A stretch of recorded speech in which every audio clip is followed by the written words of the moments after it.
world. Only one company produces all types of business machines and systems. Remington Rand, who now invite you to play What's My Line?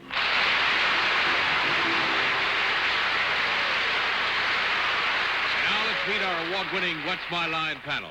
First, the delightful star of stage and television, Miss Arlene Francis.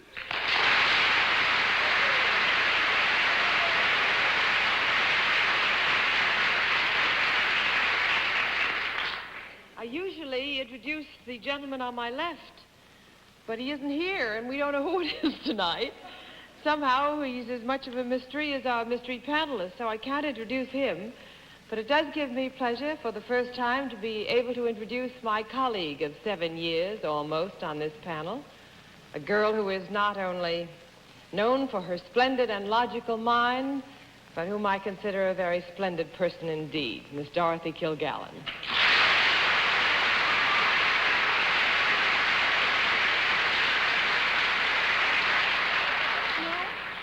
Thank you, Arlene, very much. And I don't know who this is either. Did you peek? There's no name? No clue? But I do know very well the gentleman who is going to be seated on my left, and so do you. He's our traveling panelist. I happen to have a condensed version of his itinerary, so the people out in Notre Dame can look forward to seeing him this week. Also those in Bradley, Michigan, and the University of Indiana. Mr. Bennett Cerf.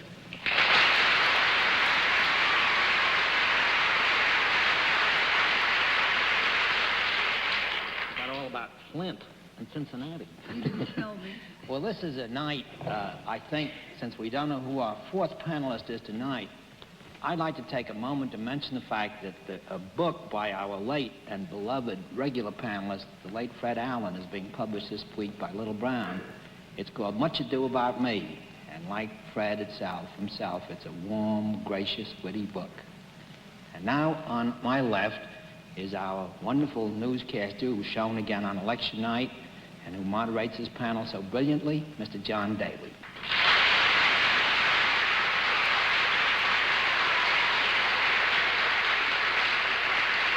Good evening, and it falls to my lot to lift the veil of secrecy about our missing panelist. I think the best thing for me to do is to introduce him. I can't ask him to come in and sign in, please, but I do ask him to come in and sit down, please. Where?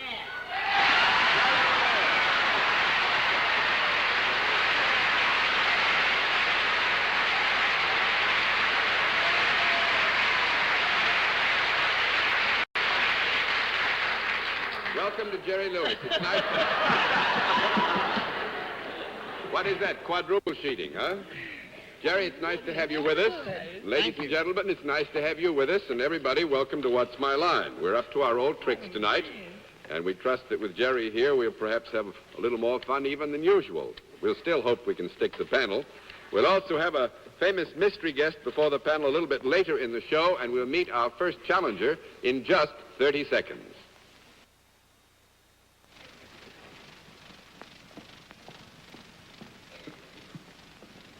Victor W. Nixon. Right, sir?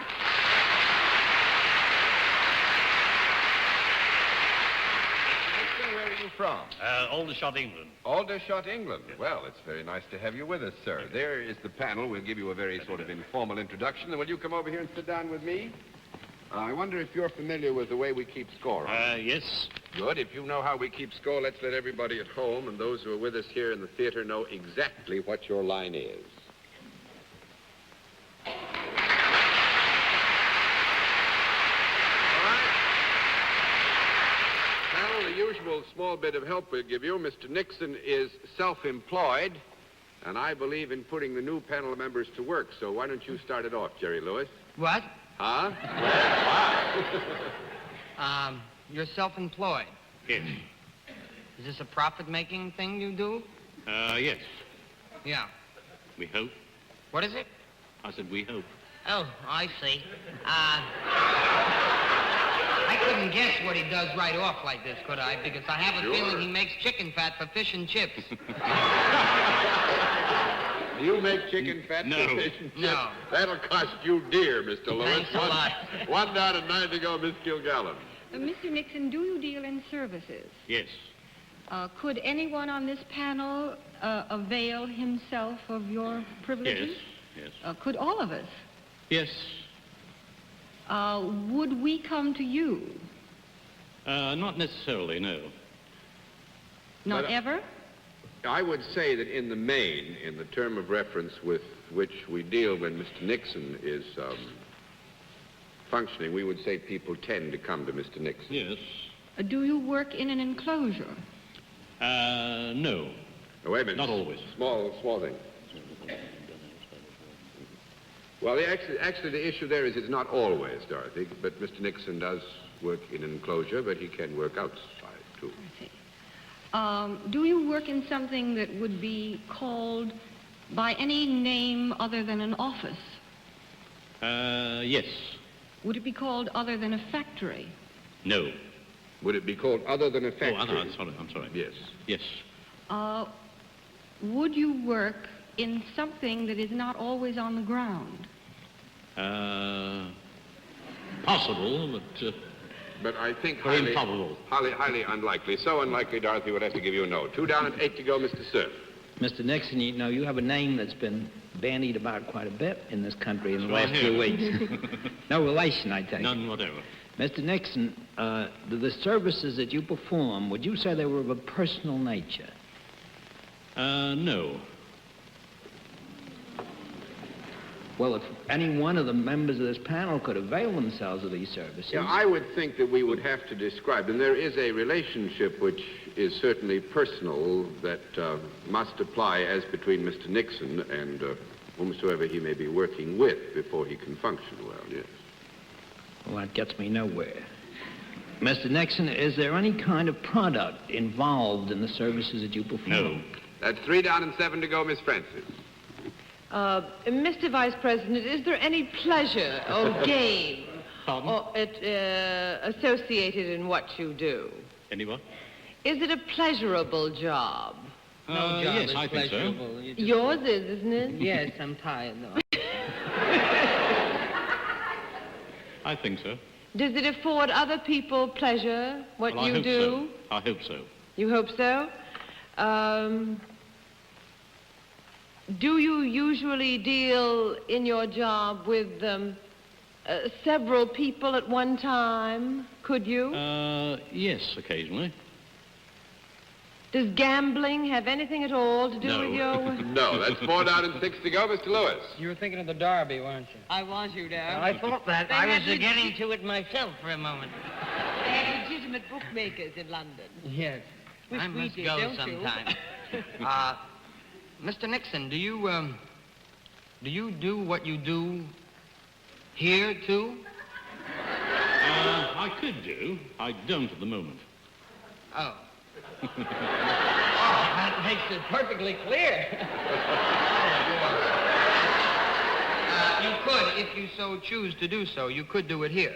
I could, but it'd be rather difficult at the moment.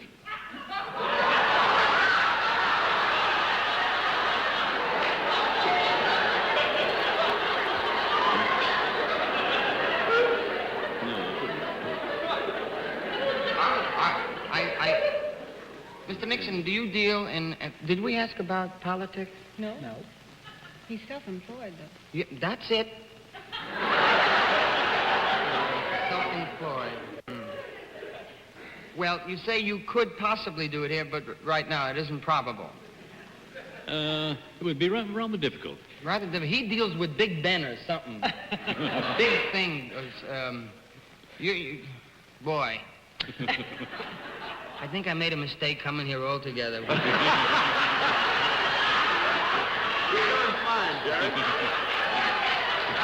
Well, let me say this. Let me just take a stab in the dark. Mr. Nixon, what you do is this. We asked if it was pleasurable for you, but is this pleasurable for those that receive what you do? Oh, yes. Oh, boy. It wouldn't have anything to do... It wouldn't have anything to do with physical therapy in any way, would No. it? No, No, that's- I'm glad I got out of that. 5 down and 5 to go, Miss Kilgallen. I'm going to give you one more minute because I don't think you're even getting close to this. Mr. Nixon, could a member of royalty enjoy your work? Oh, yes. I have done. They have done. Yes. I see. Do people watch you when you do what you do? Yes. Would you say that you were connected with any branch of the entertainment business? Well, you could call it that, yes. Are you a performer? Yes. Are you either a mind reader or a pickpocket? Yes. One or the other? Dorothy, that's wonderful. And Dorothy, you have no idea how well you built because you said, are you a mind reader or a pickpocket? And this is the great Nixon, who is father to Vic Perry, who was with us last February as a pickpocket and who took the watch off my wrist. Remember? Oh, no. So you scored a double shot there. Well, we had him in trouble for a while, sir, and thanks very much Thank for you. coming to see us. It was good to have you with us. Well, very good, panel. I thought you were going to run dry on that one, but you didn't. Let's see what you can do with another challenger. Would you sign in, please, ma'am? Elsie Lawrence, right? Is it Miss or Mrs.? Mrs. Lawrence, and where are you from, Mrs. Lawrence? Long Island City. Long Island City, New York. Fine. Well, these people are all familiar to you then, aren't they? Huh? The one asleep, the second from the end, is Jerry Lewis. Come with me, please. Now, let me see if we can't find out right off the bat if you're familiar with our scoring system, are you? Yes. You are? All right, then let's tell everybody at home and those here what it is you actually do, what your line really is. All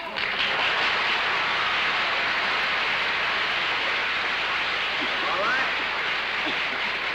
Panel, Mrs. Lawrence is salaried. And Dorothy, you performed so brilliantly, I think we'll start you off this time.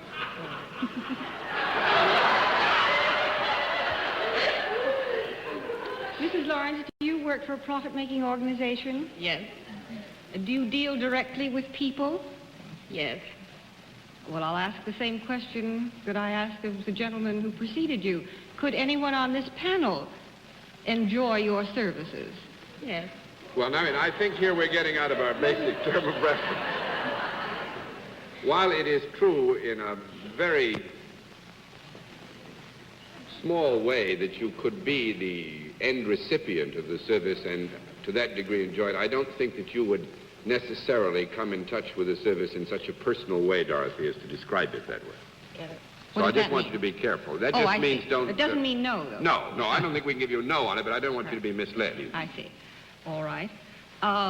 Can both men and women avail themselves of your services? Yes. Both men and women can indeed receive a service as an end result of the work that is done by Mrs. Lawrence. All right. I'll ask the fatal question. Is there a product involved in what you do? Yes. Well, is it a useful product? Oh, yes. Would it be found in the home? Oh, yes. Would it be found in what might be called the average American home? Yes. You think most people have one of these? Well, now, wait a minute. Now, I think there, on the basis of the product with which Mrs. Lawrence specifically deals and the use of the term average, we have to give you a no. That's 1 down and 9 to go, Mr. Cerf. Mrs. Lawrence, you're a very healthy, robust lady. I wonder if the product that you deal in can be taken internally. Yes. It can. Yes. Is it nourishing? Oh, yes. Well, now, wait a minute.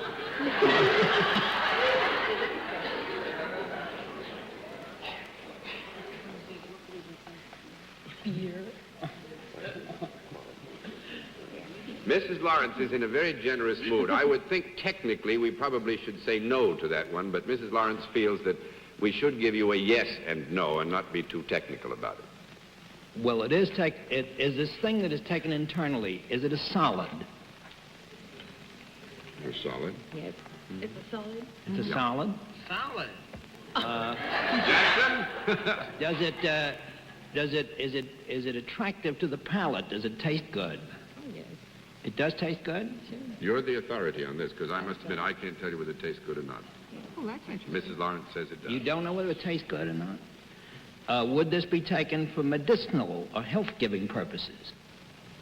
Yes. And John doesn't know whether it tastes good or not? You know I'd never take anything that was healthy, Bennett.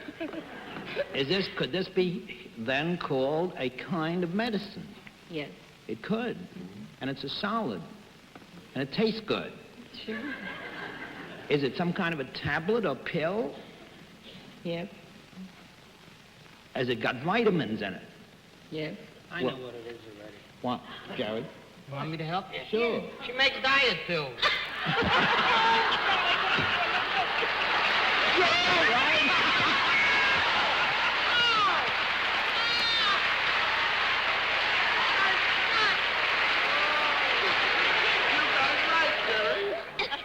Actually... Doesn't she take them at any time?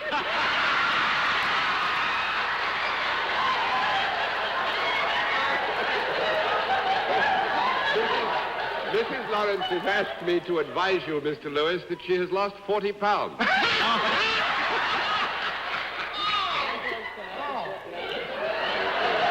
Actually, to clear this all up, Mrs. Lawrence describes her line more specifically as packaging reducing pills, Amplus, which are made by the Charles Pfizer Company, and you can only get them by prescription, so that we're not trying to get anybody to rush to the drugstore and get them. You have to have a doctor's prescription to get them, which is why, Dorothy, I said you wouldn't find them in the average home. You must have a I think prescription you're to get them. absolutely right, John. Mrs. Very Lawrence, fair. how long are you going to keep on taking these pills? Till I lose 55 more pounds. 55 more? Gosh. If you put on 55 more pounds instead of taking off, you could play with the L.A. Rams this week. Mrs. Lawrence, we're going to flip off. You had a wonderful time. Thank you so much for being on here. In just a moment, we'll meet tonight's mystery guest. Ask my friends on the panel to put on their blindfolds. Jerry Lewis has got his on. Get that up where it belongs there, Lewis. Now, are all those blindfolds in place? Ours are. All right, fine. Then will the mystery challenger come in and sign in, please?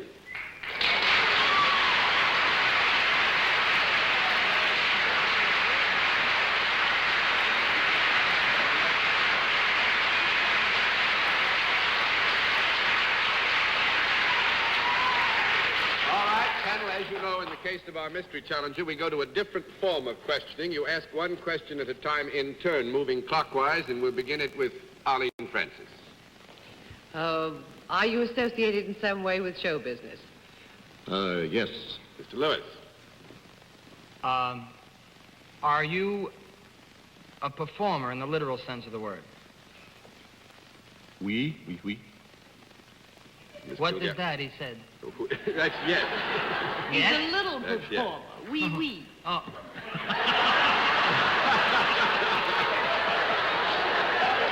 Miss Kilgallen?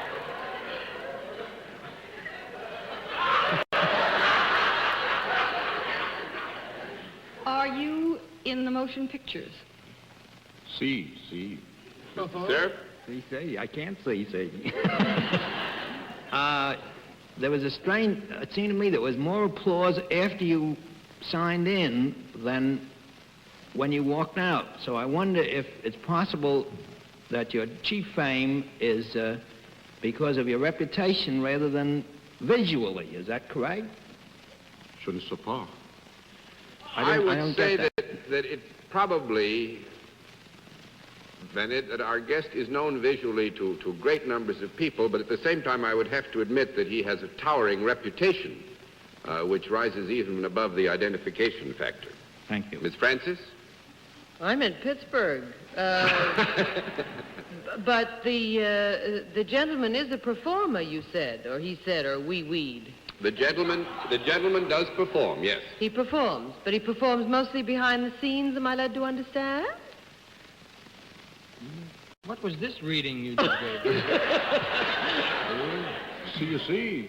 Yes, I think that in balance we would have to say that behind the scenes is the principal area of operation. Uh-huh.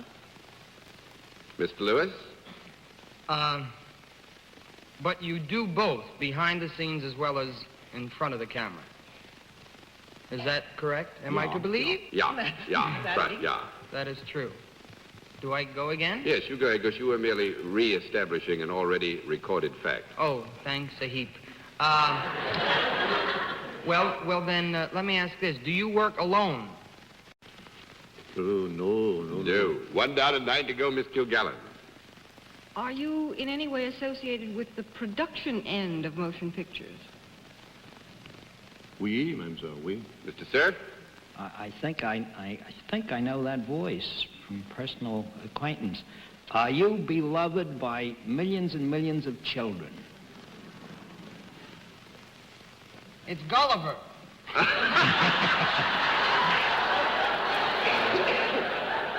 The answer to that would have to be yes, Bennett.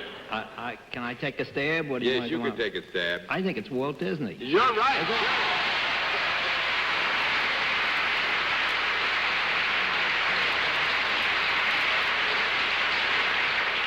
I was afraid to use the falsetto because that's the mouse. That would have given it all away. Well, no, actually, you did very well. All those foreign languages and things. You know, Walt is a man of very great courage. Next Tuesday's, I guess it is next Tuesday, Saturday Evening Post is going to come out with an article written about Walt Disney by his daughter. And as far as I know, he's planning to stay in town and even in the country, aren't you? Well, I think I should leave town. To tell you the truth. No, because it was a conspiracy on the part of all the women in my family to give the lowdown. I must say. And everybody had something to say in it, except there's one female that didn't say a word, and that's my dog. Your dog didn't say anything. Well, they do say a man's best friend. Could I ask you a question, Walt? When we had lunch together in Hollywood, you gave me a long list of all the wonderful additions you're going to put into Disneyland this year. Are they coming along? Well, I completed those. I'm starting on next year. The chairlift that's going over yes. the whole, is that in? And the Tom Sawyer Island that you tell me about? I made it in time for the summer season. Now I'm starting on my next year plans, which... May I ask? Oh, I'm sorry, Bennett. I just wanted to say, give a plug to Disneyland. I think it's the most wonderful place for kids and adults I've ever visited in my life. I just wanted to ask Walt a question. Walt, did you check with the government and see if they needed any money lately? You know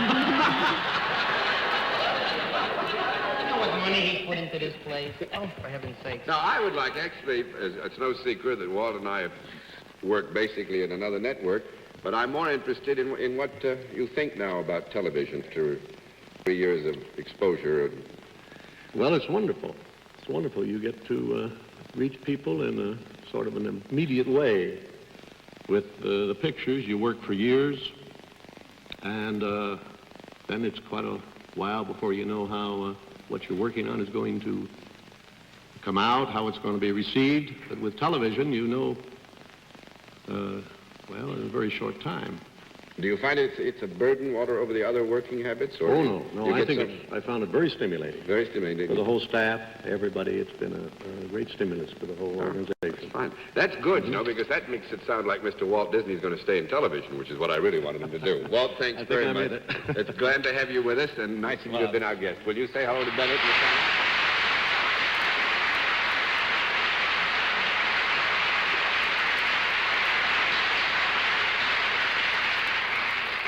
Say the panel did very well, and so did Jerry Lewis. And I'm going to take just a few seconds, if I may, to say that I take very great pleasure in sharing with Jerry participation in muscular dystrophies, doing something about it. I was going to say something about it tonight because I didn't know Jerry was going to be here. It was a surprise to me, too.